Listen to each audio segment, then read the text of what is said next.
হতচ্ছাড়ি, এ তুই কি করলি? তোকে একটা কাজ দিয়েছি, সেটাও তুই ভালো মতো করতে পারলি না। হায় হায় হায়, আমার নতুন থালাটা একেবারে ভেঙে টুকরো টুকরো করে ফেলেছে রে। এই হতচ্ছাড়ি, তুই ইচ্ছে করে থালাটা ভেঙেছিস তাই না? দাঁড়া দাঁড়া, তোকে আমি এখনই মজা দেখাচ্ছি, দাঁড়া। না মা, আমি আমি থালাটা ইচ্ছে করে ভাঙিনি। রবির বলটা উড়ে এসে থালাটা ভেঙেছে। মা মা, তুমি আমাকে বিশ্বাস করো। চুপ, একদম চুপ, কোনো কথা বলবি না। এই থালা তুই ভেঙেছিস, এখন আবার আমার ছেলের নাম দিচ্ছিস? দাঁড়া, এই মিথ্যে কথা বলার জন্য এখন তোকে আরো বেশি করে মারবো। হতচ্ছাড়ি কোথাকার, ইচ্ছে করে তুই আমার থালা ভেঙেছিস, আবার আমার ছেলের নাম দিচ্ছিস? তোর আজ আর রক্ষে নেই রে হতচ্ছাড়ি। মেরো না মা, মেরো না, আমাকে মেরো না। আমার যে খুব ব্যথা লাগছে। এবারের মতো আমাকে ছেড়ে দাও মা। আমি আমি আর কখনো এরকম ভুল করব না মা। মেরো না। ছেড়ে দেব? না, কখনোই না। তার আগে তুই স্বীকার করে নে, এই নতুন থালাটা তুই ভেঙেছিস। যতক্ষণ না পর্যন্ত স্বীকার করে নিবি, ততক্ষণ পর্যন্ত তোকে আমি মারতেই থাকবো। হতচ্ছাড়ি মেয়ে কোথাকার, কি বড় সাহস, থালা ভেঙে আবার আমার ছেলের নাম দিচ্ছে। হ্যাঁ মা, হ্যাঁ মা, হ্যাঁ, আমি আমি থালাটা ভেঙেছি।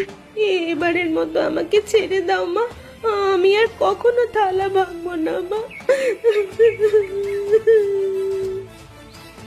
এই তো, এতক্ষণে সত্যি কথাটা বের হয়েছে। এই কথাটা যেন তোর বাবাকেও বলতে দেখি। যদি তখন উল্টো পাল্টা কিছু বলেছিস, তাহলে তো জানিস তোকে পরে আমি কি করব। যত সব বিপদ আপদ আমার ঘাড়ে এসেই পড়ে।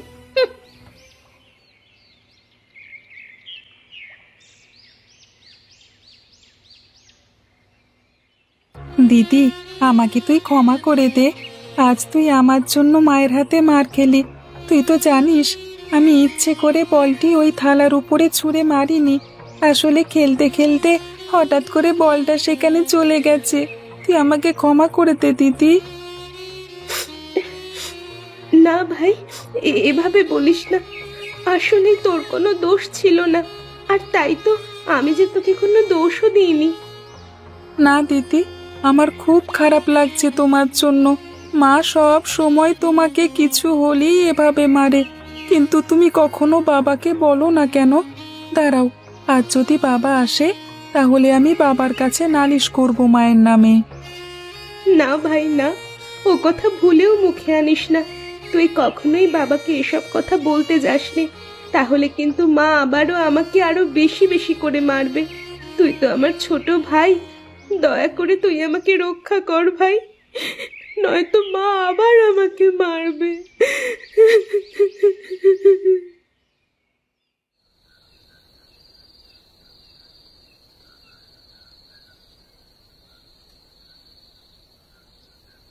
আরে কি, রূপার খাবারের থালা ভাঙা কেন?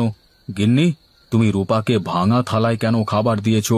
জানো না মেয়েদের ভাঙা থালায় খাবার দিতে নেই? ঘরে কি আর কোনো থালা নেই নাকি? ভাঙা থালায় খাবার দেব না তো কোথায় খাবার দেব শুনি? তোমার মেয়ে আজ একটা থালা পরিষ্কার করতে গিয়ে ভেঙে ফেলেছে, এখন এটা ওর শাস্তি। নইলে আবারও তোমার মেয়ে নতুন নতুন থালা দেখলেই ভেঙে ফেলবে, বুঝলে? ভাঙা থালায় খেতে দিয়েছো সেটা না হয় মানলাম, কিন্তু আমার মেয়েকে তুমি এত অল্প খাবার কেন দিয়েছো? এত অল্প খাবারে কি ওর পেট ভরবে? সেটা তোমার মেয়েকেই জিজ্ঞেস করে নাও। না বাবা, এই অল্প খাবারেই আমার পেট ভরবে। মাকে আমি আগেই বলে দিয়েছিলাম, সেজন্য মা আমাকে অল্প খাবার দিয়েছে। শুনলে তো তোমার আদরের মেয়ের কথা। এখন জলদি করে দুটো গিলে ওঠো। এদিকে যে মেয়েটা কত বড় হয়ে গেছে সে খেয়াল কি রেখেছো? গিন্নি, তুমি এসব কি কথার মধ্যে আবার কি কথা নিয়ে আসলে? আগে তো একটা ছেলে দেখে নেব, তারপর না হয় আমি ওর বিয়ে দেব। সে তোমাকে ওর বিয়ে দিতে হবে না, আমার কাছে একটা ভালো ছেলে আছে, কিন্তু ছেলের ঘরে আরো একটা বউ আছে। এখন তোমার যদি কোনো আপত্তি না থাকে তাহলে আমি ওই ছেলের সাথেই রূপার বিয়ে দেব। না না, যে ঘরে ছেলের আর একটা বউ আছে ওইখানে আমি আমার মেয়ের বিয়ে দিতে পারি না। তুমি পারো না সে ঠিক আছে, কিন্তু আমি তো পারি নাকি? তাই আমি নিজেই ওই ছেলের সাথে ওর বিয়ে দেব। কিন্তু তাই বলে এক বিয়ে করা ছেলের সাথে আমার মেয়ের বিয়ে দেবে? বিয়ে দেব না তো কি করব? যদি তোমার কাছে কোনো পাত্র থাকে তাহলে নিয়ে আসো, নইলে আমি এই ছেলের সাথেই তোমার মেয়ের বিয়ে দেব, এই আমার শেষ কথা। হ্যাঁ,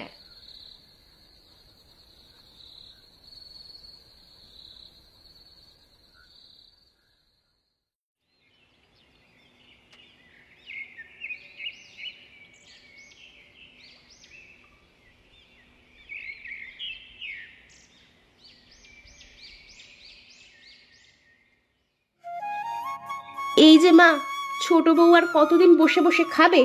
এখন তো আর নতুন বউটি নেই, ওকে বলুন এখন থেকে রান্নাঘরে এসে রান্না করতে, নইলে কিন্তু আমিও ওর মতো বসে বসে খাবো।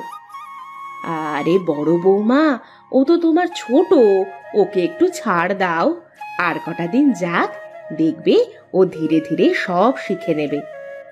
ধীরে ধীরে আর কত সময় নেবে মা? এসব কিন্তু সব আপনার আশকারা, আমি কিন্তু এসব একদমই বরদাস্ত করব না। এভাবে বলছো কেন বড় বউ? তুমিও তো বিয়ের প্রথম প্রথম কোনো কাজ করতে না, এই তো এখন দেখো সব কাজ শিখে নিয়েছো। হ্যাঁ হ্যাঁ, সব কাজ শিখে নিয়েছি, কিন্তু আর না। আর কেন করবে না? যাও তো ঘর থেকে আমার ওষুধগুলো নিয়ে এসো। আমি যাব না আপনার ওষুধ আনতে, আপনি আপনার ছোট বউকে নিয়ে আসতে বলুন।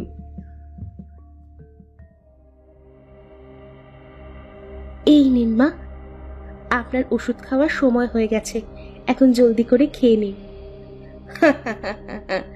দেখলে তো বড় বউ, বলতে না বলতেই ছোট বউ চলে এসেছে। তা তো দেখতেই পাচ্ছি। এই ছোট, এখানে এসে রান্না করতে আমাকে সাহায্য কর। আর কত? উঠুন দিদি, আপনি চুলোর পাড় থেকে উঠুন, এখন থেকে আমিই রান্না করব। না না, তোকে রান্না করতে হবে না, তোর হাতের রান্না আমি যতকাল বেঁচে আছি মুখেও তুলব না।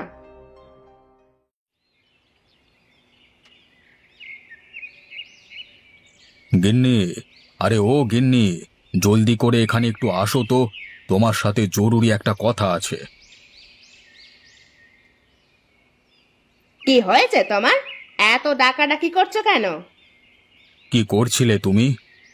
দেখো না কাজ করছি, দিনে দুপুরে চোখের মাথা খেয়েছো নাকি? এখন কি জরুরি কথা সেটা বলো জলদি। বলছিলাম যে রূপার তো আজকে কয়েক মাস হতে চললো বিয়ে দিয়েছি, এখন মেয়েটাকে একটু দেখতে গেলে হয় না? হ্যাঁ হ্যাঁ যাও, তোমার টাকা হয়েছে তুমি যাও, আর আমি বাড়ির সব কাজ করে মরি। এভাবে বলো না গিন্নি, রূপা হাজার হলেও আমারই মেয়ে, ও আমাদের দেখলে দেখবে অনেক খুশি হবে। বাবা সত্যি বলছো? রূপা দিদিকে দেখতে যাব আমরা? কি মজা কি মজা! আমি তাহলে আজই খবর পাঠাচ্ছি।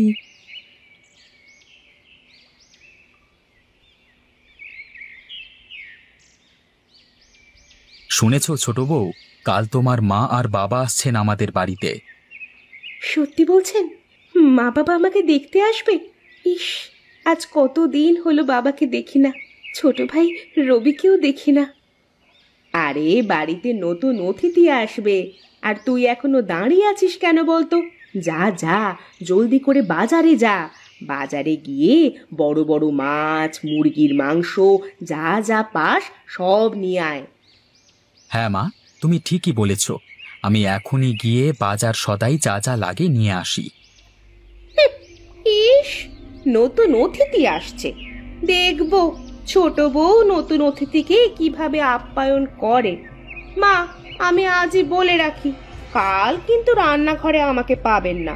কার মা বাবা আসবে আর আমি তাদের রান্না করে খাওয়াবো, সেটা হতেই পারে না। আমাকে কি বাড়ির কাজের বুয়া পেয়েছে নাকি? ওভাবে বলো না দিদি, তুমি যদি রান্না না করো তাহলে কোনো সমস্যা নেই, আমি নিজেই সব রান্না করতে পারবো। হ্যাঁ হ্যাঁ, দেখা যাবে নে, কত রান্না করতে পারো তা কালকেই দেখা যাবে। তবে এসব রান্না টান্নার ভেতরে আমি নেই। যেহেতু ছোট বউয়ের অতিথিরা আসবে, সেহেতু রান্নাটা ওই ছোট বউই করবে।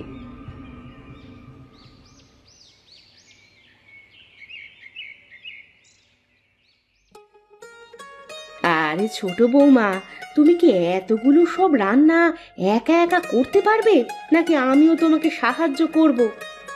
না মা, আপনাকে কোনো সাহায্য করতে হবে না, এগুলো সব আমি একাই রান্না করতে পারবো। ওইদিকে আবার বড় বউটা তোমার উপরে রাগ করে আছে, সে তো কিছুতেই তোমাকে কোনো সাহায্য করবে না, তাই আমি তোমাকে একটু সাহায্য করতে এসেছিলাম। না মা, আপনাদের কারোরই কোনো সাহায্য করতে হবে না। যেহেতু আমার বাড়ি থেকে অতিথিরা আসবে, তাই আমিই তাদেরকে আপ্যায়ন করব।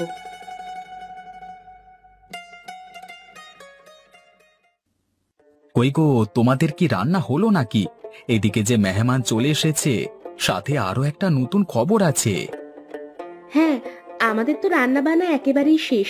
এখন আপনি বলুন তো, নতুন খবরটা কি? নতুন খবরটা হলো, বড় বউয়ের বাবা মাও হঠাৎ করে চলে এসেছে।